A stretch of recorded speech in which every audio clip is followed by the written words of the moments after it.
All'estate pandut vuoi programma per feste de patrie dal Friul che sarà ospitate di vite. A fevelà dall'appuntamento all'Eros Cisilino, presidente dall'Arlef.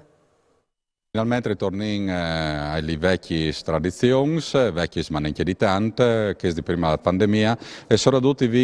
la necessità di tornare a recuperare i rapporti sociali, i rapporti personali, che non si arrivano a gestire bene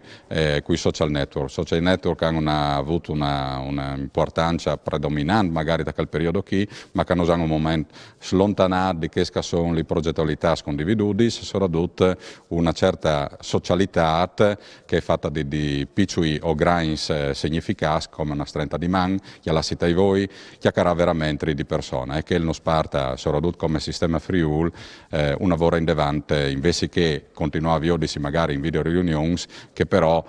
non partono magari a tutti i risultati che noi speravamo prima dall'inizio della pandemia. Come in questa festa del Friul che pensiamo che aveva un significato particolare perché viene ospitata dal comune di Viit e è un comune che ha per tante caratteristiche è un comune simbolo, comune della fascia montana, un lavoro estinduto con tante identità, per cui la ringa conosce li senti tutti e speriamo che anche i nostri furlans vengono lì a Viodi di persona quali sono le bellezze di quel territorio così bello.